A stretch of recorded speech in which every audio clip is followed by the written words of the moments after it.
Yang saya hormati, orang juga gitu. Kalau hubungan suami istrinya sudah sah, diikat dengan akad nikah, tenang, anteng, nggak gerasak gerusuk, nggak kayak diubur-ubur maling, anteng aja. Dan yang ngintip juga buat cuek aja udah.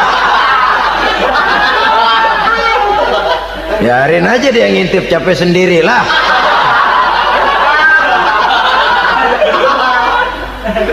Tapi kalau nyuri-nyuri, coba lihat dah, mana di kebun banyak nyamuk, hansip mukul tiang listrik, dia yang bingung. Islam ini sesungguhnya memudahkan jalan, saudara-saudara. Jadi sebagai social agent, wanita bisa berperan untuk itu, apalagi untuk hal-hal yang menyangkut wawasan kemanusiaan, di mana kaum wanita karena emosinya lebih tinggi daripada kaum laki-laki, dia sangat peka terhadap masalah-masalah yang menyangkut kemanusiaan. Hatinya mudah tergugah, perasaannya cepat terenyuh, dengan penderitaan dia cepat tergugah. Dia bisa menjadi social agent tanpa harus melupakan fungsi utama sebagai istri dan sebagai ibu dari anak-anaknya, sebagai istri dari suaminya. Saudara hadirin yang saya muliakan, dahulu Al-Quran pernah menceritakan betapa istri-istri pembesar di istana mewah di zaman Nabi Yusuf. Kalau istilah sekarang nyonya-nyonya jet set, nyonya-nyonya VIP, betapa mereka mau memporak-porandakan keimanan seorang pemuda seperti halnya Nabi Yusuf alaihi salam. Dan Nabi Yusuf kemudian ternyata tidak mau jadi gigolo yang kerjanya hanya menyenangkan wanita-wanita jet set kelas VIP ini tadi. Sesungguhnya ini cuma satu simbol yang kejadiannya bisa saja terjadi pada zaman modern dalam versi dan kondisi yang berbeda. Namun bagaimanapun juga, wanita dengan peranannya sebagai social agent, sebagai penggerak masyarakat, sangat besar pengaruhnya dalam ikut mewarnai perkembangan suatu negara. Seorang suami perlu memberikan dorongan kalau istrinya aktif di bidang sosial, asal dengan catatan saja, fungsi sebagai istri, fungsi sebagai ibu jangan sampai terlantar karenanya. Bahkan saya katakan tadi, di zaman sekarang wanita tidak lagi hanya berfungsi sebagai social agent, bahkan sebagai national agent, penggerak dari satu bangsa. Muncul wanita-wanita yang jadi menteri, yang jadi anggota DPR, bahkan yang jadi kepala desa dan lain sebagainya. Secara umum memang ar-rijal qawwamuna 'alan nisa, laki-laki adalah pembimbing bagi kaum wanita karena kelebihan fisik biologis, kelebihan kemampuan intelektual dan lain sebagainya. Namun wanita pun boleh saja menjadi social agent sepanjang catatan yang saya sampaikan tadi. Jangan sampai melupakan kodrat kewanitaan, jangan sampai mengalahkan fungsi sebagai istri dari suaminya, sebagai ibu daripada anak-anaknya. Nah, kemudian fungsi yang keempat di bidang ilmu pengetahuan. Islam memberikan kesempatan yang sama kepada kaum wanita. Thalabul ilmi faridatun ala kulli muslimin wa muslimatin. Menuntut ilmu itu wajib hukumnya bagi orang Islam, baik laki-laki maupun perempuan. Sampai dibentuk kalimat pengecuali khusus ini, muslimin wa muslimatin, bagi muslim laki-laki, bagi muslim perempuan. Dan alhamdulillah, kalau dulu di zaman Raden Ajeng Kartini, nasib perempuan berada di balik pintu yang digembok rapat-rapat, siklusnya berputar cuma sumur, dapur, kasur, kasur, sumur, dapur, dapur, sumur, kasur. Melingkar di situ satu saja peranan kaum wanita. Memberontak jiwa Raden Ajeng Kartini, menuntut persamaan bahwa wanita berhak maju sama dengan laki-laki. Entah Islam sejak 14 abad yang lalu sudah mencanangkan ini, menuntut ilmu wajib bagi laki-laki dan perempuan. Assalamualaikum warahmatullahi wabarakatuh. Bismillahirrahmanirrahim. Alhamdulillahi rabbil alamin. Wassalatu wassalamu ala ashrafil anbiya'i wal mursalin wa ala alihi wa sahbihi ajma'in, amma ba'du. Saudara-saudara kaum muslimin rahimakumullah, salah satu dari misi Islam ialah mengangkat harkat dan martabat manusia yang sebelumnya dibedakan oleh warna kulit, oleh suku bangsa dan bahasa. Seluruhnya diikat dengan satu akidah, menghilangkan perbedaan akibat warna kulit, suku bangsa dan bahasa. Termasuk dalam upaya itu betapa Islam telah mengangkat harkat dan martabat kaum wanita. Maka pada pertemuan kali ini kita akan membicarakan tentang peranan wanita sepanjang pandangan agama. Sebelum Islam datang, nasib perempuan nyaris hanya berputar di segitiga saja: dapur, sumur, kasur. Kasur, sumur, dapur. Seolah-olah wanita terpaut dengan tiga itu tadi. Seolah-olah wanita tidak bisa berbuat lebih banyak daripada itu. Bahkan di tengah masyarakat jahiliyah, bayi perempuan mendatangkan aib sehingga mereka lalu dikubur hidup-hidup. Maka datang Islam dengan tegas mencanangkan satu revolusi yang mengangkat harkat dan martabat kaum wanita. Nabi bersabda, "An-nisa'u imadul bilad, iza saluhat saluhal bilad, wa iza fasadat fasadal bilad." Wanita adalah tiang negara. Jikalau baik wanita, baiklah negara. Jikalau rusak wanita, hancurlah negara. Dalam berbagai ayat Al-Quranul Karim menjelaskan tentang wanita dan peranannya. Al-Quran bercerita tentang Siti Hawa. Al-Quran bercerita tentang anak perempuan Nabi Adam, Iklimah dan Labuda, yang menyebabkan Habil dan Qabil saling berbunuh-bunuhan. Al-Quran menceritakan bagaimana ibunya Nabi Musa mendapat wahyu untuk menghanyutkan anaknya di hilir sungai Nil. Al-Quran bercerita tentang Siti Maryam, ibu daripada Nabi Isa. Al-Quran bercerita tentang dua putri Nabi Yusuf, yang akhirnya salah satunya menjadi istri daripada Nabi Musa. Pun Al-Quran bercerita tentang Ratu Balqis, seorang wanita yang menjadi penguasa di negeri Sabah, yang demikian besar pengaruhnya dan wawasannya. Dan banyak lagi Al-Quran menceritakan keadaan kaum wanita, sampai-sampai dalam Al-Quran ada satu surah yang dinamakan surah An-Nisa. Ini seluruhnya berarti bahwa Al-Quran telah menempatkan kaum wanita dalam satu posisi yang mulia dan terpuji.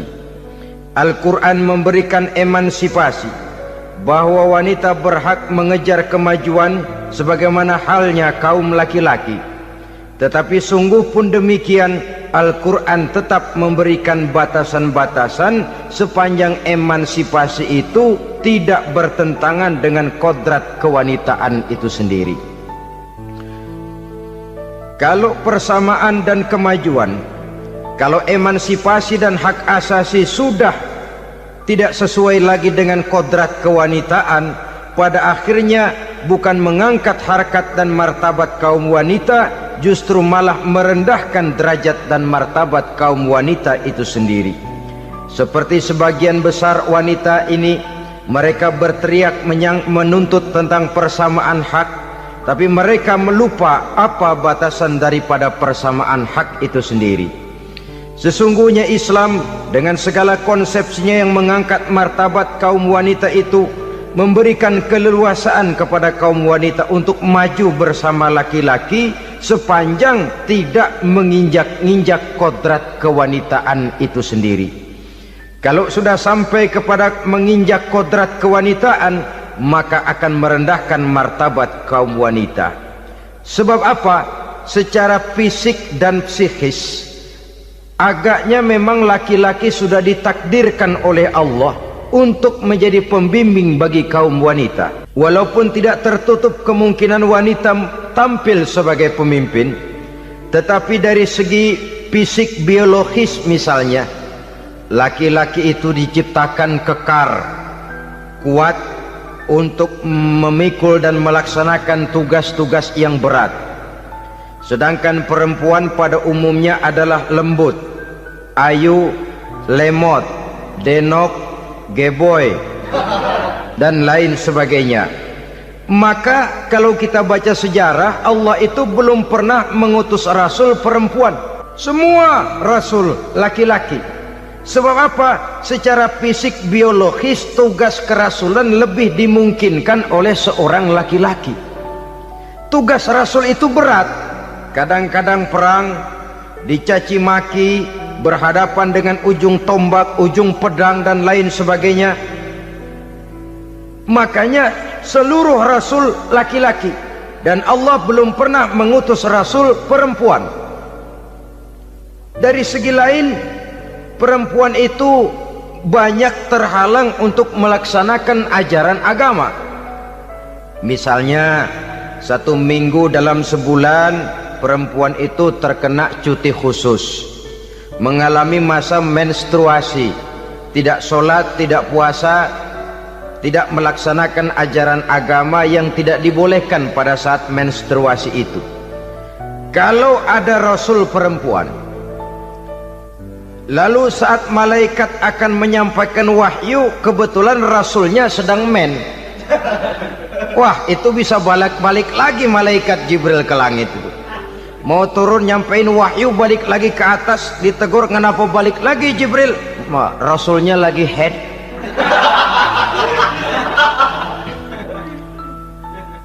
Atau pada saat agama dalam bahaya, agama dalam hinaan, agama dalam ancaman, rasulnya perempuan kebetulan sedang hamil besar. Apa lalu perang ditunda? Pengumuman perang ditunda saja sampai rasul melahirkan. Tentu lebih tidak mungkin lagi. Secara fisik biologis, laki-laki lebih memungkinkan untuk melaksanakan tugas kerasulan ini. Maka seluruh rasul yang diutus Allah adalah laki-laki. Saudara hadirin yang saya muliakan, sungguh pun demikian, Islam itu mengangkat martabat wanita sedemikian tinggi sebagai tiang negara yang menentukan jatuh dan bangunnya negara, yang ikut mewarnai bahkan menjadi warnanya suatu negara. Walaupun peranannya memang tidak begitu kelihatan, tapi sesungguhnya amat sangat menentukan. Oleh karenanya, secara umum, emansipasi yang digariskan oleh Islam, emansipasi yang tidak bertentangan dengan kodrat kewanitaan di berbagai aspek kehidupan. Kalau sekarang emansipasi ini kelihatannya sudah salah pasang, salah kaprah. Bahkan belum lama kita menyaksikan bagaimana ada binaragawati. Di zaman sekarang perempuan sudah mulai angkat besi. Saya mulai mikir, kalau perempuan sudah pada angkat besi, ini sudah tanda suaminya udah deket dibanting-bantingin ini. Tahun-tahun mendatang mungkin akan menyusul perempuan mulai narik becak.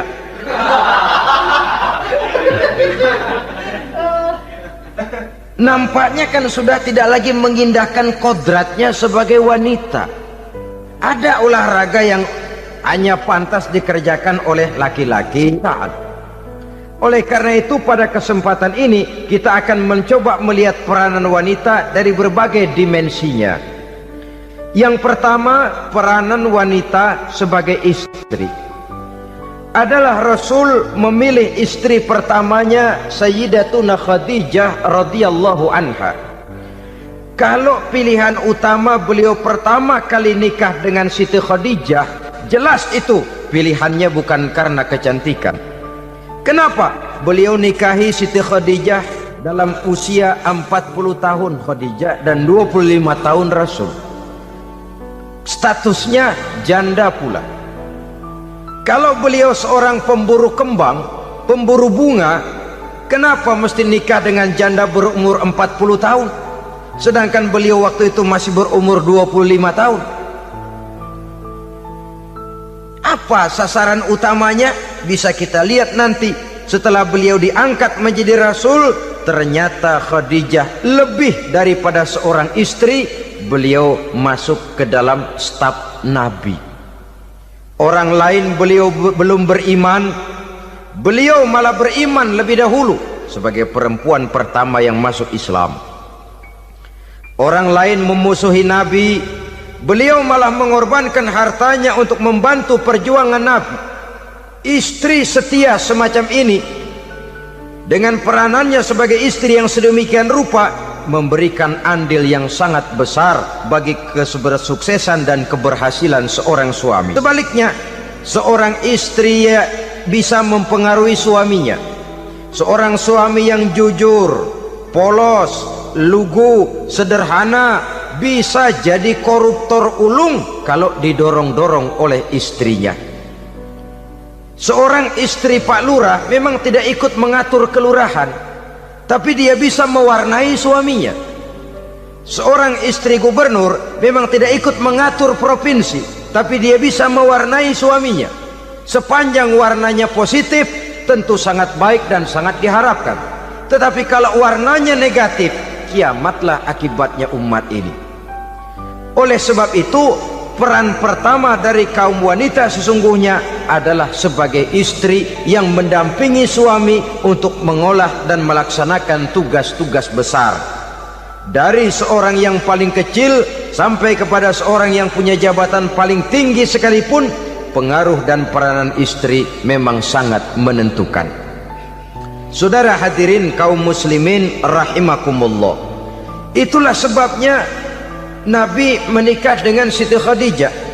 Dan lebih dari itu, sebelum menikah dengan Nabi, Siti Khadijah itu sudah terkenal sebagai pengusaha wanita, business girl kalau bahasa sekarang ini.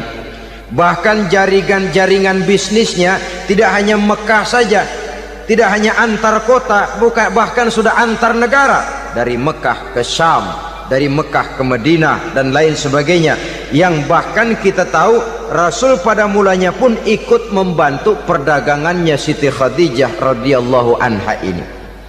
Jadi kalau bercermin dari karier Siti Khadijah, boleh saja wanita bergerak di bidang bisnis, asal memang profesi, bukan karena dengan senjata dan modal kecantikan lalu membujuk dan merayu orang sampai telap sehingga bisnisnya berjalan lancar dengan jalan menjual kecantikannya. Tidak, bergerak di bidang bisnis yang memang profesinya di situ. Tidak ada salahnya. Bisa saja perempuan menjadi bisnis girl seperti yang dicontohkan oleh Siti Khadijah radhiyallahu anha ini. Sebab itu, kontes-kontesan yang hanya bertitik kepada rupa yang ayu saja, rupa yang cantik saja, sesungguhnya bukan hanya tidak bermanfaat, tapi saya pikir juga sangat tidak mendidik. Yang mengajar anak-anak remaja putri kita untuk berlomba-lomba hidup dalam kepalsuan.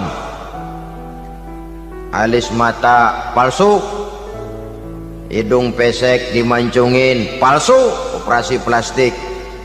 Alis matanya dikerik bikin yang palsu, tai lalat lagi bikin yang palsu, gincu bibir dimerahin palsu. Seluruhnya hidup dalam kepalsuan. Akan lebih baik kalau kita ini misalnya mengadakan kontes yang menitik beratkan kepada ketinggian IQ, kecerdasan, kemampuan, skill, keahlian dan kemampuan. Tidak hanya dititik beratkan kepada rupa yang ayu dan cantik semata-mata, sebab di samping manfaatnya diragukan, juga sangat tidak mendidik buat generasi yang akan datang. Terutama ibu-ibu, peran utama wanita sesungguhnya adalah sebagai istri mendampingi suami dalam melaksanakan tugas-tugas besar. Satu hari serombongan ibu-ibu pernah datang menghadap Rasul mengajukan satu resolusi, protes kalau bahasa kita sekarang. Ya Rasul, ada apa bu? Kalau laki-laki sih enak. Enak bagaimana? Iya, kalau orang laki-laki sholat, perempuan sholat. Laki-laki puasa, perempuan puasa. Laki-laki pergi haji, perempuan pergi haji. Laki-laki menuntut ilmu, perempuan bisa menuntut ilmu. Tapi kalau laki-laki pergi jihad, perang membela agama, kami perempuan tidak bisa ikut jihad perang di medan pertempuran. Padahal pahala jihad sangat besar dan kami ingin mendapat pahala jihad. Tidak adil kalau begini ya Rasul, izinkan kami pergi jihad. Ini perempuan di zaman Rasul, kalau ada kebaikan tidak bisa ikut, rasanya rugi bukan main, lalu protes. Apa jawab Rasul? Beliau senyum. Ibu-ibu jangan khawatir, walaupun ibu-ibu tidak maju ke medan perang, ada ibadah yang pahalanya sama dengan pahala jihad itu. Apa ya Rasul? Beliau menjawab, jihadukunna fi baitikunna. Jihadnya ibu-ibu, jihadnya kaum wanita adalah di rumah tangganya sebagai istri, memasak makanan suaminya, mencuci pakaian istrinya, mengasuh, merawat dan membesarkan anak-anaknya. Itu seluruhnya bagian daripada ibadah yang pahalanya tidak kurang dengan pahala jihad. Kenapa? Al-Quran itu memberikan sesuatu sesuai dengan kedudukannya. Kalau perempuan pergi perang jihad membela agama, musuhnya laki semua, kayak apa perangnya? Itu musuhnya bisa nggak mau pakai pedang, perangnya udah gulat aja udah. Sehingga Rasul lalu memberikan satu jalan keluar yang membuat wanita-wanita itu lega. Jihadukunna fi baitikunna. Ibu-ibu sih tidak usah khawatir, jihad ibu adalah di rumah tangga ibu-ibu semua. Sejak bangun tidur sampai tidur kembali, nyaris kaum ibu itu 24 jam pekerjaannya. Sebagai istri, dia melaksanakan jihad di rumah tangganya. Peranan wanita yang pertama adalah sebagai istri, yang walaupun tidak kelihatan dan menonjol seperti halnya laki-laki, tapi sangat mewarnai, bahkan menjadi warna dari tugas apapun yang dihadapi oleh suaminya. Dulu ada seorang orator, kalau pidato hebat bukan main. Kalau dia bernada gembira, semua orang senyum. Kalau dia bercerita tentang sesuatu yang sedih, satu masjid orang nangis. Orang tanya kepadanya, Pak, bisa pidato begitu hebat, siapa yang bikin? Ya saya sendiri. Istrinya dari belakang bilang, tidak, yang bikin pidatonya hebat saya. Kata suaminya, mana bisa, saya, kata istrinya. Kalau saudara tidak percaya, tunggu Jumat depan, dia khutbah Jumat, saya akan bikin khutbahnya tidak hebat, kata istrinya. Sudah hari Rebo, siap-siap mau bikin konsep khutbah, baru mau nulis, datang istrinya, Bang, tolong pegangin anak, saya mau ke warung. Mau bikin konsep lagi, kata istrinya, Bang, tolong ini, tolong itu, tolong ini. Sampai mau berangkat khutbah Jumat, khutbah belum selesai dibikin. Begitu naik mimbar, kehabisan bahan. Sudah 10 menit masih ama ba'du, ama ba'du, ama ba'du. Ini yang dengar heran, ini orang kok bicaranya bisa cuma amat sama badu, amat sama badu saja. Di situ kelihatan saudara-saudara betapa peran serta istri yang walaupun tidak kelihatan oleh pandangan mata yang zahir, tapi teramat sangat menentukan. Sekali lagi, tidak ada seorang suami bisa sukses jadi apapun dia tanpa peran serta istrinya di rumah. Tidak ada kemajuan yang bisa diperoleh kalau tidak karena peran serta istrinya di rumah. Tidak ada kesuksesan yang bisa diraih tanpa keikutsertaan daripada istrinya di rumah. Walaupun suaminya yang dikenal orang, suaminya yang dipuji orang, suaminya yang disanjung orang, bagian besar tetaplah saham dan andil daripada istrinya yang di rumah itu. Ini makna an-nisa imadul bilad. Wanita adalah tiang negara. Jikalau baik wanita, baik negara. Jikalau rusak wanita, hancur negara. Karena wanita, negeri Sabah menjadi terkenal tentram, aman, wawasan politiknya luas. Seorang semacam Cleopatra bisa menaklukkan Julius Caesar. Dan begitu selanjutnya. Banyak cerita-cerita betapa wanita yang berperan di belakang layar ini bahkan bisa menggoyangkan negara. Bahkan yang paling dekat saja contoh dengan kita, Senator Gary Hart. Saudara masih dengar tentu itu. Betapa harus terpaksa mengundurkan diri dari pencalonan presiden Amerika karena kasusnya dengan Donna Rice itu, dengan hostess itu.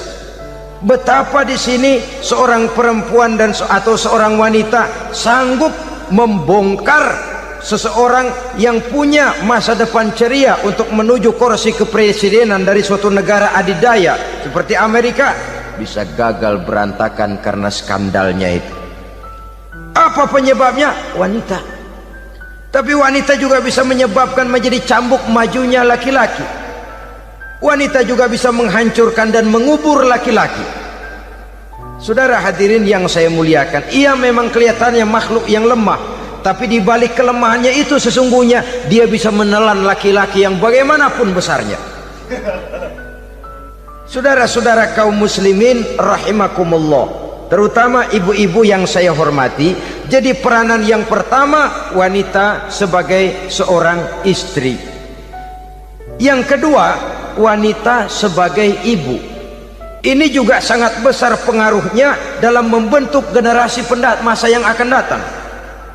Bapak oleh karena kesibukan tugasnya tentu lebih banyak di luar rumah. Yang nyaris 24 jam di rumah itu ibu. Bagaimana dia merawat anaknya, bagaimana dia menaruh perhatian terhadap anaknya, bagaimana ia melimpahkan kasih sayang kepada anak-anaknya, akan membentuk kepribadian anak dan artinya membentuk generasi yang akan datang. Kalau seorang ibu sudah cuek-cuek saja kepada anaknya, padahal Quran mengatakan al-jannatu tahta aqdamil ummahat, surga di bawah telapak kaki ibu. Hadis ini bisa kita artikan macam-macam. Pertama, anak tidak akan mendapat kebahagiaan tanpa ridho daripada ibunya. Kedua, ibu adalah wanita agung yang harus ditaati. Ketiga, neraka atau surga anak bergantung kepada ibu, bagaimana dia mewarnai anak. Kalau ibunya cuek-cuek saja sama anaknya, dan sering jadi contoh klasik, kalau anak ayamnya beduk maghrib belum pulang, satu RT dicariin, hansip diundang, kalau perlu dan ramil dilaporin. Tapi kalau anak gadisnya jam 12 tengah malam belum pulang, ibu tenang-tenang saja Pak, tidak tergerak dan tidak tertarik hatinya. Ya tentu tidak semua. Kalau sudah begitu, bukankah hakikatnya ibu sudah menciptakan neraka buat anaknya sendiri? Khalil Gibran dalam satu tamsil yang indah pernah mengatakan, kalau kita diberikan sebutir mutiara, sebutir intan, dan intan itu sebutirnya sebesar telur ayam, benda yang sangat langka dan berharga, tentu kita sayang intan atau mutiara itu. Kita jaga baik-baik, kita simpan dalam kotak, kotaknya kita kunci, kotak itu kita simpan di dalam lemari, lemarinya kita kunci lagi, lemarinya ada di dalam kamar, kamarnya pakai pintu, pintunya kita kunci lagi, kamar itu ada dalam rumah, rumahnya pakai pintu dikunci lagi, kemudian rumahnya pakai pintu gerbang besar, gerbangnya juga digembok lagi. Untuk menjaga intan itu jangan sampai hilang, begitu usaha kita berlapis-lapis. Dan intan itu sudah diberikan kepada kita, kata Khalil Gibran. Apa dia? Anak-anak yang diamanahkan Allah kepada kita. Itu intan-intan mahal itu mutiara-mutiara pilihan yang dititipkan dan diamanahkan untuk kita jaga sebaik-baiknya. Haruskah dia sia-sia di tangan kita? Haruskah dia merana jatuh di tangan ibu yang tidak punya tanggung jawab? Saudara hadirin yang saya muliakan, oleh karenanya peranan sebagai ibu ini sangat menentukan bagi pembentukan generasi yang akan datang. Salah ibu mengarahkan anak, akan lahir generasi mendatang yang tidak kita harapkan. Sehingga Nabi bersabda, kullu mauludin yuladu 'alal fitrah fa abawaihi yuhawwidanihi aw yunassiranihi aw yumajjisanihi. Setiap bayi dilahirkan dalam keadaan suci, setiap bayi dilahirkan dalam keadaan bersih, tidak punya dosa. Islam tidak mengenal dosa warisan. Semua saja bayi lahir dalam keadaan suci dan bersih. Kalau demikian lalu bagaimana? Kata Nabi, ibu bapaknya lah yang kelak akan menjadikan anak itu sebagai Yahudi, yang kelak menjadikan itu anak itu sebagai Nasrani, atau menjadikan anak itu sebagai Majusi. Ibu bapaknya yang mewarnai anak. Ibaratnya anak itu kertas putih, mau ditulis tinta hijau warnanya hijau, mau ditulis tinta merah warnanya merah, mau ditulis tinta hitam pun warnanya hitam. Oleh karena itu pembentukan anak yang soleh secara mental sesungguhnya sudah diwarnai oleh kebiasaan ibu bapak dalam pergaulan di rumah tangganya secara mental. Sehingga dengan demikian saudara-saudara, salah kaprah ibu dalam mengarahkan anak-anaknya akan melahirkan generasi penerus yang sungguh-sungguh tidak kita harapkan, dan pada gilirannya akan membahayakan perkembangan bangsa dan negara, membahayakan kita sebagai suatu umat.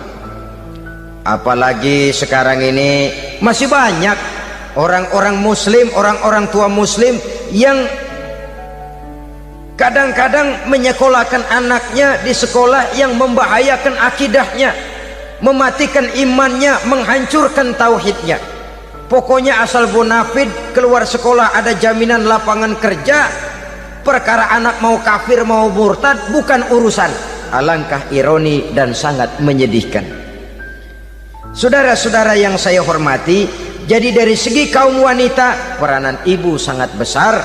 Dari segi anak, ketaatan kepada ibu, doa restu ibu akan membawa kepada kebahagiaan hidup. Doa ibu mustajabah, kutukan ibu manjur. Beberapa hikayat dan riwayat menjadi contoh dan tamsil buat kita betapa tidak ada satu kebahagiaan di dunia ini yang bisa ditegakkan tanpa doa restu daripada ibu. Pantas kalau dalam Al-Quran ada ummul kitab, ibunya atau induknya kitab. Tiap negara punya ibu kota, bapak kota tidak ada. Lalu lagi wawasan Nusantara disebut ibu pertiwi, bapak pertiwi kemana tahu. Saudara hadirin yang saya muliakan, lalu dalam peringatan hari-hari besar nasional ada yang namanya Hari Ibu. Hari bapak nggak pernah diperingati. Ada Hari Ibu, dan ibu itu pun ada Ibu Kartini, ada Ibu Dewi Sartika, dan macam-macam lagi yang seluruhnya merupakan refleksi dan gambaran betapa peranan kaum wanita di dalam kehidupan ini yang memang banyak mewarnai dan menjadi warna dari suatu kegiatan. Saudara-saudara kaum muslimin rahimakumullah, apabila yang pertama tadi kita melihat peranan kaum wanita sebagai istri, betapa ia berpengaruh besar dalam ikut menunjang keberhasilan dan kesuksesan suaminya. Kemudian pada peranannya yang kedua, wanita sebagai ibu di rumah tangga, betapa ia ikut membentuk, mempengaruhi, mewarnai dan membimbing kepribadian anak sebagai generasi penerus. Maka pada peranan yang ketiga ini kita akan melihat wanita sebagai social agent, sebagai penggerak kegiatan sosial di berbagai bidang kehidupan. Apakah itu bernama majelis taklim, apakah itu bernama perkumpulan dan yayasan-yayasan kemanusiaan, organisasi-organisasi yang bergerak di bidang pendidikan, Bahkan di zaman sekarang bukan hanya menjadi penggerak sosial, bahkan sudah banyak kaum wanita yang menggerakkan satu bangsa. Dunia mengenal Margaret Thatcher, dunia mengenal Indira Gandhi, dunia mengenal Bandara Naike, dunia mengenal Corazon Aquino, dunia mengenal Golda Meir dulu itu dari Israel. Dunia mengenal Imelda Marcos yang ambisius, tapi yang kemudian melangkah kepada jalan yang negatif dari tujuan semula. Ini bukan hanya sekedar social agent, tapi bahkan sudah mengarah kepada menggerakkan dan mewarnai suatu bangsa. Islam membuka pintu ke arah itu. Wanita duduk dan berfungsi sebagai social agent, mengurus berbagai macam perkumpulan-perkumpulan yang bertujuan kepada kebajikan, menyantuni yatim piatu, memelihara kesehatan, menyayangi binatang, memelihara kelestarian lingkungan dan lain sebagainya. Islam membukakan pintu sepanjang peranan sebagai istri dan sebagai ibu tidak diabaikan. Ini sebab yang utama, salah seorang perempuan, kaum wanita, kalau terlalu aktif berorganisasi, terlalu aktif bermasyarakat, terlalu aktif dalam berbagai macam perkumpulan, lalu melupakan tugas utamanya sebagai istri dari suaminya, sebagai ibu dari anak-anaknya. Ibu asik rapat sana rapat sini, anak tidak pernah diajak rapat, akhirnya si anak bikin perkumpulan sendiri, rapat menurut versi mereka. Sehingga akibatnya yang timbul anak merasa kurang diperhatikan oleh ibunya. Ngaji bagus, tapi kalau sepanjang hari ngaji saja, suami pulang mau makan tidak ada makanan, mau berganti pakaian belum lagi ditriska pakaiannya, tentu ini melupakan fungsi yang utama. Kegiatan sosial, kegiatan di organisasi adalah jadwal kegiatan setelah fungsi sebagai istri dari suami, sebagai ibu dari anak-anak dilaksanakan dengan sebaik-baiknya. Bukan tidak baik ngaji, kalau dari ngaji ke ngaji saja. Bangun tidur ngaji, jam 7 ngaji, berangkat jam 11, sholat zuhur berangkat ngaji lagi, pulang sore, malam ngaji lagi. Suami tidak terurus, anak-anak pun terbengkalai, rusaklah rumah tangga. Dan bukankah satu bangsa terdiri dari satu tatanan masyarakat, dan tatanan masyarakat yang paling kecil bernama keluarga. Keluarga merupakan unit dari masyarakat, unit yang terkecil, dan keluarga terdiri dari pribadi-pribadi yang merupakan bapak, ibu, dan anak-anak. Sehingga masyarakat bangsa yang baik terdiri dari masyarakat yang baik, masyarakat yang baik tersusun dari keluarga-keluarga yang baik, dan keluarga yang baik akan muncul dari pribadi dan individu yang baik. Pribadi dan individu yang baik yang sadar mana kewajiban yang primer, mana kewajiban yang sekunder. Sebagai social agent, dia lalu mawas diri dengan tetap mempertimbangkan kodrat kewanitaannya itu tadi. Saya ikut prihatin kalau ada perempuan main sepak bola.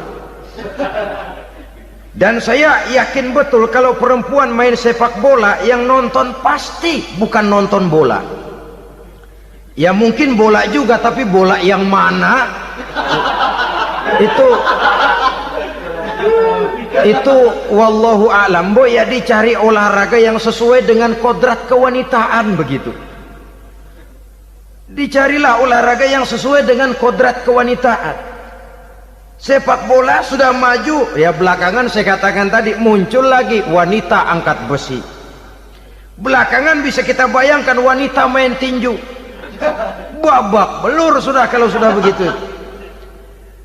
Kemajuan dengan melupakan kodrat kewanitaan akan menyengsarakan kaum wanita itu sendiri. Silahkan maju menjadi social agent, menjadi penggerak di masyarakat. Para istri Rasul bisa kita jadikan satu figur. Siti Khadijah, figur sebagai istri pendamping yang setia. Dikala suaminya bingung, ia tampil memberikan pandangan. Dikala suaminya bingung, ia memberikan tanggapan. Dikala suaminya dimusuhi orang, ia menampakkan kesetiaannya. Kau tidak sendiri bang, aku di sisimu. Dikala jiwanya gelisah ketika pertama kali menerima wahyu berhadapan dengan malaikat Jibril, Khadijah yang menghibur. Kalla ma yukhzikallahu abada. Tidak apa-apa bang, Allah tidak akan menyusahkan kau untuk selamanya. Tenang sajalah, tenang. Abang orang baik-baik, Allah tidak akan menyengsarakan abang. Peran sebagai istri. Dan Rasul mantap, sehingga bertahun setelah Khadijah wafat selalu terkenang dan dikenang oleh Rasul. Pernah satu saat beliau itu seperti orang melamun. Aisyah tanya, kok seperti ngelamun bang? Iya, kata Rasul, saya seperti mendengar suara terompahnya Khadijah di surga. Padahal Khadijah sudah lama wafat. Aisyah mendengar itu rada sedikit manyun. Kata Aisyah, bang, cukup sekali ini saja, jangan sebut-sebut lagi nama itu ya. Cemburu rupanya. Ya soal cemburu sih nggak bini Nabi, nggak bini kita, namanya cemburu. Perempuan mesti ada. Apa jawab Rasul? Ya Humairah, Aisyah, haruskah saya melupakan seseorang yang dikala orang lain memusuhi saya, dia mati-matian membela saya. Dikala orang lain mau membunuh saya, dikorbankan hartanya untuk membantu perjuangan saya. Mestikah saya melupakan orang yang begitu baik? Tidak Aisyah. Sepanjang nafas masih ada, sepanjang itu saya tidak akan bisa melupakan Khadijah sayang. Peran sebagai istri Khadijah ini, peran sebagai istri. Suaminya bingung, istrinya memberikan hiburan. Kadang kan tidak, suami bingung, istri bingungan lagi. Ya sudah, mari ramai-ramai kita bingung sudah. Bukan mencari jalan keluar, yang sudah bingung malah ditambahin bingung lagi. Saudara hadirin yang saya hormati, lalu figur Siti Aisyah, muda, cantik, kreatif, cerdas. Kalau bahasa sekarang barangkali wanita karier ini. Ini figur-figur loh. Jadi punya keistimewaan masing-masing, sehingga ada pilihan. Ya tentu orang mencari istri itu kan karena ada dasar pilihan. Mungkin rupanya kurang menarik tapi akhlaknya bagus. Mungkin akhlaknya sedang-sedang saja tapi potongannya cakep, masih ada pilihan. Sudah potongan jelek, akhlak bejat. Emangnya lu milih merem tempo hari ya?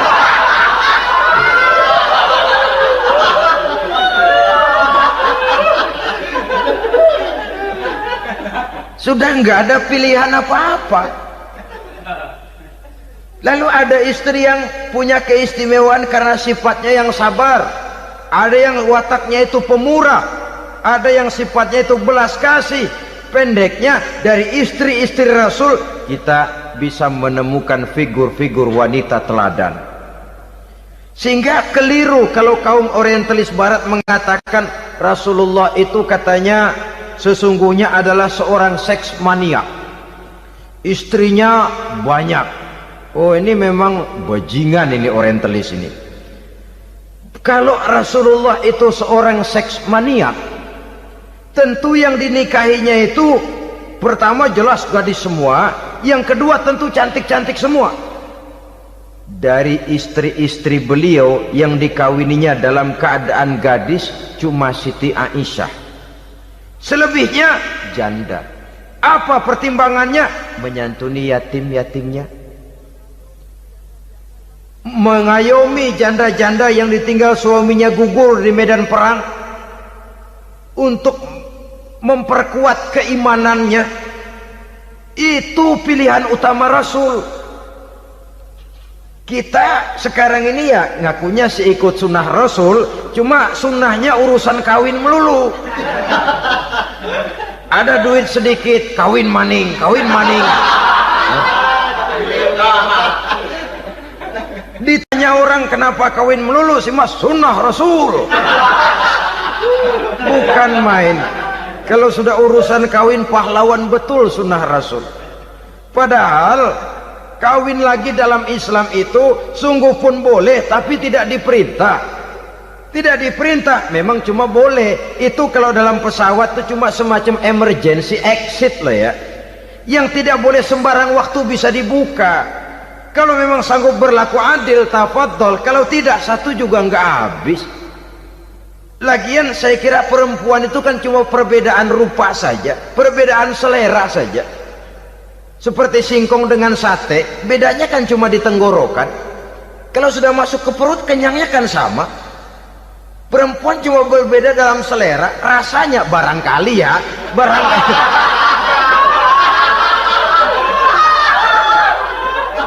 Barangkali tidak jauh beda. Saudara hadirinlah, Islam ini mengatur lewat pintu yang dinamakan nikah itu tadi, sehingga dengan demikian bisa dinikmati secara tenang, tentram. Tidak usah manusia ya, kucing saja. Coba lihat kucing. Kalau ikan dia boleh nyolong, kucing itu boleh curi, makannya nggak tenang kucing. Coba lihat ini. Asal dia nyolong ikan, makannya juga mindik-mindik. Matanya nengok kiri, nengok kanan. Ada sedikit gerusak, kabur. Secara nalurinya kucing tahu kalau ini ikan curian, makannya nggak tenang dia. Tapi kalau ikan kita kasih, kucing anteng, geledek juga nyamber, manteng aja dia. Nalurinya mengatakan ini ikan dikasih sama yang punya, tenang dia. Saudara hadirin yang saya hormati, orang juga gitu. Kalau hubungan suami istrinya sudah sah, diikat dengan akad nikah, tenang, anteng, nggak gerasak gerusuk, nggak kayak diubur-ubur maling. Anteng aja, dan yang ngintip juga buat cuek aja udah. Biarin aja dia ngintip, capek sendirilah.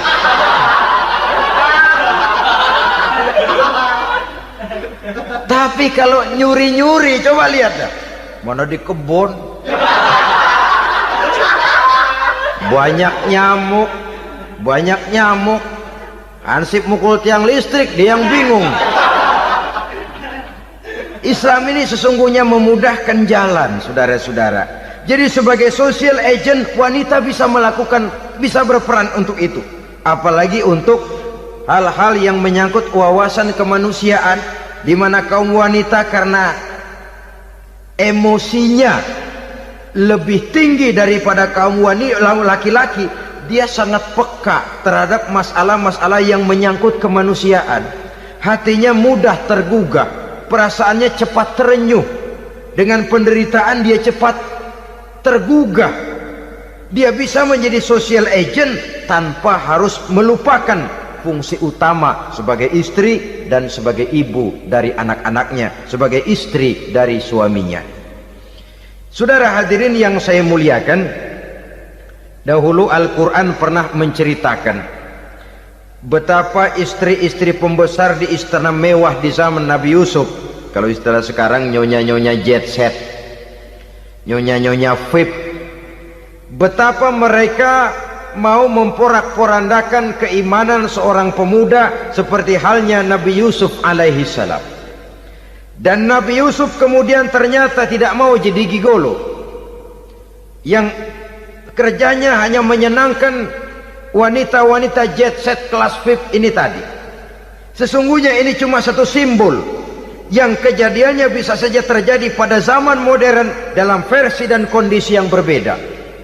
Namun bagaimanapun juga, wanita dengan peranannya sebagai social agent, sebagai penggerak masyarakat, sangat besar pengaruhnya dalam ikut mewarnai perkembangan suatu negara.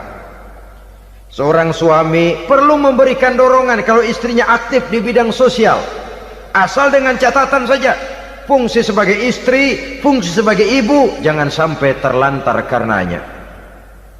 Bahkan saya katakan tadi, di zaman sekarang wanita tidak lagi hanya berfungsi sebagai social agent, bahkan sebagai national agent, penggerak dari satu bangsa. Muncul wanita-wanita yang jadi menteri, yang jadi anggota DPR, bahkan yang jadi kepala desa dan lain sebagainya. Secara umum memang ar-rijal qawwamuna 'alan nisa. Laki-laki adalah pembimbing bagi kaum wanita karena kelebihan fisik biologis, kelebihan kemampuan intelektual dan lain sebagainya. Namun wanita pun boleh saja menjadi social agent sepanjang catatan yang saya sampaikan tadi. Jangan sampai melupakan kodrat kewanitaan, jangan sampai mengalahkan fungsi sebagai istri dari suaminya, sebagai ibu daripada anak-anaknya. Nah, kemudian fungsi yang keempat di bidang ilmu pengetahuan. Islam memberikan kesempatan yang sama kepada kaum wanita. Thalabul ilmi faridatun ala kulli muslimin wa muslimatin. Menuntut ilmu itu wajib hukumnya bagi orang Islam, baik laki-laki maupun perempuan. Sampai dibentuk kalimat pengecuali khusus ini, muslimin wa muslimatin, bagi muslim laki-laki, bagi muslim perempuan. Dan alhamdulillah, kalau dulu di zaman Raden Ajeng Kartini, nasib perempuan berada di balik pintu yang digembok rapat-rapat. Siklusnya berputar cuma sumur, dapur, kasur, kasur, sumur, dapur, dapur, sumur, kasur. Melingkar di situ satu saja peranan kaum wanita. Memberontak jiwa Raden Ajeng Kartini, menuntut persamaan bahwa wanita berhak maju sama dengan laki-laki. Entah Islam sejak 14 abad yang lalu sudah mencanangkan ini, menuntut ilmu wajib bagi laki-laki dan perempuan beragama Islam. Orang Islam baik dia laki-laki, baik dia perempuan, wajib menuntut ilmu. Ilmu dalam artian umum, tidak hanya sekedar fikih tauhidnya, ya di bidang kedokteran, di bidang teknik, di bidang hukum dan lain sebagainya. Ini yang perlu dibanggakan. Kalau perlu, ini yang perlu diadakan kontes. Kontes IQ, wanita yang paling berprestasi di bidang ilmiah, wanita yang punya prestasi di bidang menjaga kelestarian lingkungan hidup, wanita yang punya prestasi menggerakkan sosial, menyantuni yatim piatu, memelihara kesehatan. Adakan kontes macam itu untuk mendorong. Ini enggak, kalau kontes yang diukur betis, bibir, pinggul, payudara, lubang hidung, ukur sekalian kita. Apa manfaatnya dan apa unsur pendidikan yang ada di dalamnya? Tidak menguntungkan, tidak mendidik, dan tidak membawa manfaat. Kecuali lalu yang timbul pola hidup konsumen, pola hidup konsumer, pola hidup yang material, pola hidup yang wah, pola hidup yang gemerlapan. Ya, kalau oleh anak-anak muda yang terjangkau. Kalau tidak, dia hanyut ditelan mimpinya. Dia ingin bergaya hidup jet set, sementara dia dihadapkan oleh kenyataan bahwa dia tinggal di kampung, ibu bapaknya orang kampung, dan lain sebagainya. Jiwanya berontak, terjadilah kegalauan, terjadilah kerancuan, terjadilah komplikasi, perang di batin antara keinginannya dengan lingkungan nyata yang dihadapinya. Dan kalau sudah ada gejala semacam itu, penyakit-penyakit kejiwaan akan mudah muncul. Ini gejala terutama buat orang-orang yang tinggal di daerah transisi. Kota besar bukan, kampung banget juga enggak, daerah cekak.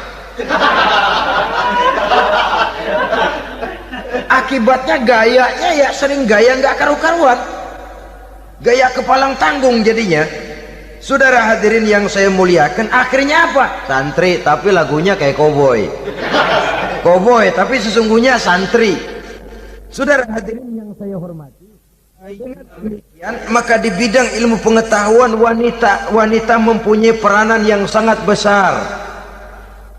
Dia bisa tampil dengan karya-karya ilmiahnya yang membawa manfaat bagi perkembangan agama, bangsa dan negaranya. Majulah kaum wanita dengan ilmu pengetahuan, tuntutlah ilmu seluas-luasnya.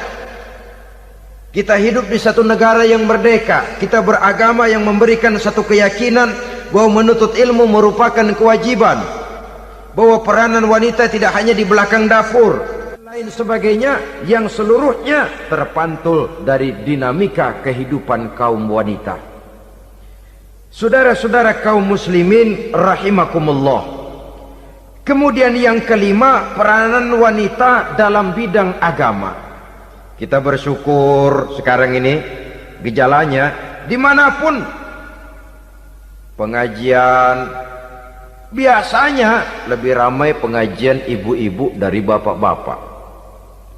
Peringatan hari-hari besar keagamaan, biasanya lebih ramai ibu-ibu daripada bapak-bapak.